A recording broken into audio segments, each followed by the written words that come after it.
Friends, இன்றைக்கி நான் ஒரு 2 வீடியோ செய்கிறேன். இன்னொரு வீடியோ அது வந்து ரொம்ப நாளைக்கு செய்யணும்னு நினச்சேன். இன்றைக்கு எனக்கு கொஞ்சம் டைம் இருக்கனால நான் செய்கிறேன். ஓகே ஃப்ரெண்ட்ஸ், என்னுடைய ஹஸ்பண்ட் இறக்கிறதுக்கு முன்னே அவர் வந்து நான் சொன்னால் கேட்க மாட்டார் ஃப்ரெண்ட்ஸ்.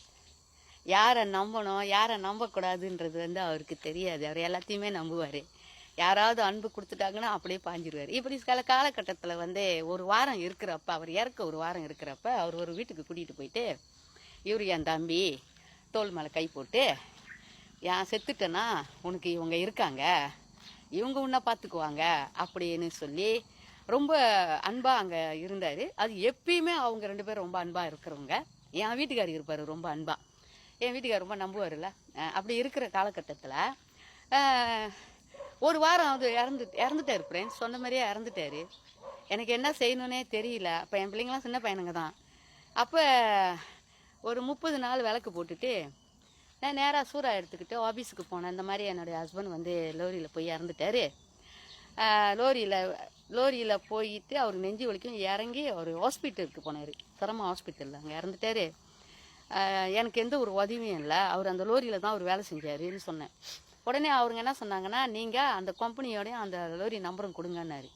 என் வீட்டுக்காரர் கூட்டாளி ஒருத்தர் இருக்காருல்ல, அவங்க வீட்டுக்கு நான் ஃபோன் பண்ணி கேட்டதுக்கு, நான் உங்களுக்கு கொடுத்தனா எங்கள் வீட்டுக்காருக்கு வேலை போயிடும்னு சொன்னாங்க ஃப்ரெண்ட்ஸ். பார்த்தீங்களா தமிழ் ஆளோட ஒத்துமையாக? பார்த்தீங்களா? நீ எப்படியே கெட்டு போ, நான் நல்லா இருக்கணும்னு நினைக்கிறாங்கல்ல, அந்த கருமா வச்சு செய்யும் ஃப்ரெண்ட்ஸ். என் வீட்டுக்காரர் ஆத்மா எவ்வளோ கஷ்டப்பட்டுருக்கணும் எனக்கு தெரியும். அப்போ நான் ரொம்ப கஷ்டப்பட்டுட்டு இருந்தேன் ஃப்ரெண்ட்ஸ். என் வீட்டுக்காரர் ஈஃபேப் கூட இல்லை அவர். ஏன்னா அவர் வந்து கெந்தி ஓடிக்கிட்டு இருந்தார். அப்புறம் சரின்னு சொல்லிட்டு ஃப்ரெண்ட்ஸ் நான் பேச ஆரம்பித்தேன். ஏன்னா பணத்துக்காக நான் என்றைக்கும் அடி சண்டை போட மாட்டேன் ஃப்ரெண்ட்ஸ், சரிங்களா? அப்புறம் ரேலாவில் வேலை செஞ்சார், அதுலேயும் ஒன்றும் இல்லை. அவரை சுற்றி எதுவுமே இல்லை ஃப்ரெண்ட்ஸ். ஆனால் விட்டுட்டு போனார்ல, அவரோட அன்பு அது மட்டும்தான் என்கிட்ட இருந்துச்சு, சரிங்களா? ஓகே ஃப்ரெண்ட்ஸ், ஒரு 5 வருஷம் ஆயிடுச்சு. பிள்ளைக்கு கல்யாணம் வச்சுருந்தேன். அன்றைக்கி நிலங்கு நடந்துக்கிட்டு இருந்துச்சு.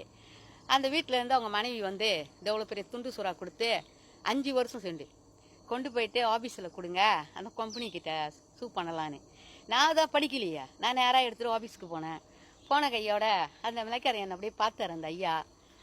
ஏன் ஆச்சு ரொம்ப ஏமாலியாக இருக்கிறேன்னு கேட்டார். ஏன் அண்ணன், இது 5 வருஷம் ஆச்சுன்னு அந்த கேஸ் ஓடாதுன்னு அவங்களுக்கு தெரிஞ்சு உனக்கு கொடுத்துருக்காங்கன்னு அவர் சொன்னார். உங்கள் வீட்டுக்காரு கூட்டாளியை தேர்ந்தெடுத்தது சரியாக தேர்ந்தெடுக்கலைன்னாரு.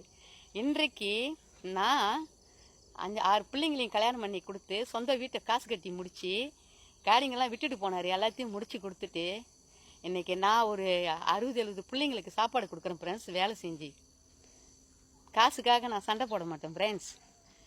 நான் சொல்கிறதுனா நல்ல கூட்டாளியை தேர்ந்தெடுங்க. நல்லவங்க ரொம்ப பேர் இருக்காங்க.